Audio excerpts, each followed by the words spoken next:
আসসালামু আলাইকুম বন্ধুরা, কেমন আছেন সবাই? আশা করি সবাই ভালো আছেন, সুস্থ আছেন। আলহামদুলিল্লাহ আমরাও খুব ভালো আছি, সুস্থ আছি। সোনালী রান্নাঘর অ্যান্ড ব্লগ চ্যানেলে আপনাদের প্রত্যেকে স্বাগত জানাই। আজকে আমি রেসিপিটা তো শেয়ার করতে চলেছি। এটা হচ্ছে একটা মাছের চপ রেসিপি। তো দেখতেই পেলে কতটা সুন্দর লাগছে দেখতে। তো মাছের চপ রেসিপিটা আমি তৈরি করব বেঁচে যাওয়া মাছ বা বেঁচে যাওয়া আলু দিয়ে।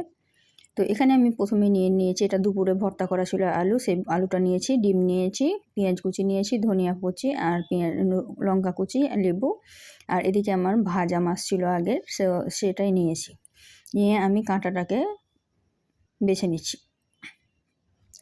তো প্রথমেই মোটা কাঁটাটাকে আমি ফেলে দিচ্ছি, তারপরে কিন্তু আমি সমস্ত মাছ থেকে ভালোভাবে মাছের কাঁটাটা বের করে নেব। তোমরা চাইলে কিন্তু মাছটাকে খুব বেশি কড়া করে ভেজে মিক্সিতে পিষে নিতে পারো, তাহলে কিন্তু কাঁটা থাকবে না। তো আমি হাত দিয়ে বেছে নিয়েছি। তারপর এখানে অ্যাড করছি একটা ডিম। ডিমটা আগেই ভেঙে আমি বাটিতে নিয়ে নিয়েছিলাম, যেহেতু একা হাতে করতে অসুবিধা হবে তার জন্য। আর এখানে আলু ভর্তাটাও দিয়ে দিলাম পেঁয়াজ কুচি। এখন দিয়ে দিব ধনিয়া পাতা কুচি। ধনিয়া পাতাটা একটু বেশি পরিমাণে দিয়েছি, আপনাদের যদি পছন্দ হয় তাহলে দিবেন, আর যদি আপনাদের পছন্দ না থাকে তাহলে কিন্তু স্কিপ করতে পারেন। তো এখন আমি লঙ্কা কুচিটা দিয়ে দিলাম, দিয়ে একটা লেবু আমি পুরোটাই দিয়েছি, যেহেতু এখানে অনেক পরিমাণের মাছ আছে, তো তার জন্য আমি লেবুটা পুরোটাই দিয়ে দিয়েছি। পুরো লেবুটা আমি দিয়ে দিলাম, দেখতেই পাচ্ছেন। এখন আমি যে সব উপকরণগুলো দেব সেগুলো হচ্ছে শুকনো মশলা উপকরণ। তো প্রথমে আমি এখানে অল্প পরিমাণে লবণ দিলাম, আর এখানে যেহেতু আমার মাছটা ভাজা ছিল লবণ দিয়ে, আর আলুটাও মাখা ছিল লবণ দিয়ে, তাই কম পরিমাণে সব কিছু দিচ্ছি। এখন 1 চিমটি পরিমাণে হলুদ দিয়ে দিলাম, দিয়ে দিচ্ছি লঙ্কা গুঁড়ো, দিয়ে দিলাম জিরা ধনিয়ার পাউডার অল্প পরিমাণে। এখন আমি সামান্য পরিমাণে খাবার সোডা দেব, যাতে অনেকটা ক্রিস্পি হয় তার জন্য। আর এদিকে বেসন দিয়ে দিচ্ছি। বেসনটা তো মাস্ট লাগবেই। বেসনের সঙ্গে কিন্তু একটু চালের গুঁড়ি ব্যবহার করলে বেশি ভালো হয়। আমার হাতের কাছে ছিল না, তাই আমি শুধু বেসন দিয়েই করেছি। তবুও কিন্তু অনেক ক্রিস্পি হয়েছিল। তো তারপরেও চেষ্টা করবেন যে যাতে একটু চালের গুঁড়ি ব্যবহার করা যায়। তো এই তো এখন আমি হাত দিয়ে ভালোভাবে একটা নরম ডো তৈরি করে নেব। তো হাত দিয়ে ভালোভাবে চটকে চটকে মাখিয়ে নেবেন, আর এই জন্যই বলেছিলাম কাঁটাটা বেছে নেবেন যাতে হাতে না লাগে। তো আমি কিন্তু সম্পূর্ণ মাখা কমপ্লিট হয়ে গেছে, দেখতে পাচ্ছেন, মেখে নিয়েছি। এখন আমি হাতটা পরিষ্কার করে নেব, তা না হলে কিন্তু হাতের তলায় লেগে যেতে পারে। তো হাতটা পরিষ্কার করে নিয়ে কিন্তু হাতের তলায় একটু তেল দিয়ে এটাকে চপের আকারে শেপ দিয়ে দেবো। আপনারা কিন্তু যে কোনো আকারে দিয়ে দিতে পারেন, কোনো সমস্যা নাই। তো এগুলোকে আমি সবগুলোকে একদম চপের আকারে শেপ দিয়ে নিয়েছি, তারপরে আমি দেখাচ্ছি। আর দেখুন অনেকটা বেঁচে গেছে, এটাও কিন্তু করব পরে। তো প্রথমে এটাকে ভাজতে দিয়ে দেবো, তার জন্য প্যানে কিন্তু আমি তেল দিয়ে দিলাম।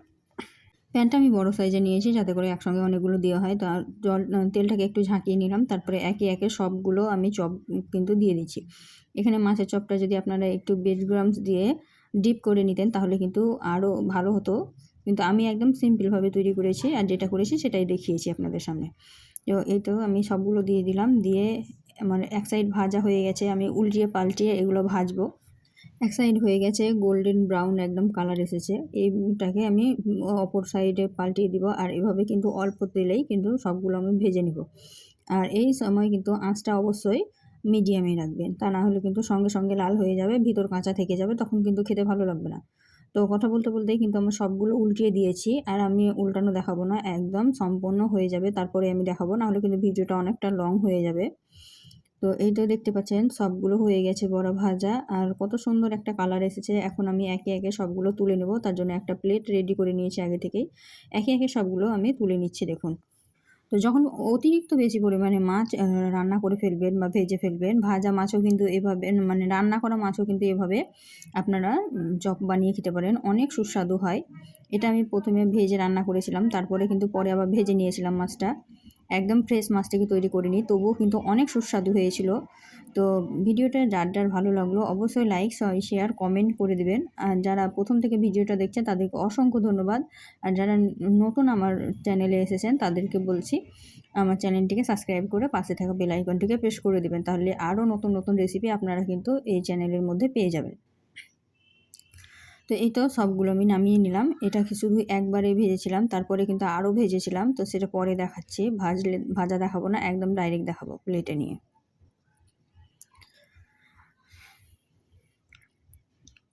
তো এটা দেখতেই পাচ্ছেন আমি সাজিয়ে দিলাম।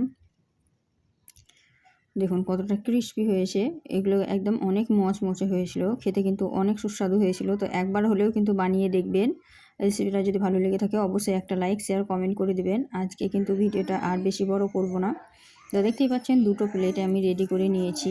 কত সুন্দর লাগছে দেখুন, ভেঙে দেখাচ্ছি দেখুন কতটা ক্রিস্পি হয়েছে আর কত সুন্দর হয়েছে। এই তো একদম ভিতর থেকে এত সুন্দর লাগছিল খেতে। তো আজকের ভিডিওটা এই পর্যন্ত, দেখা হবে এই ধরনের আর নিত্য নতুন রেসিপি নিয়ে। ততক্ষণ সবাই ভালো থাকবেন, সুস্থ থাকবেন। খোদা হাফেজ।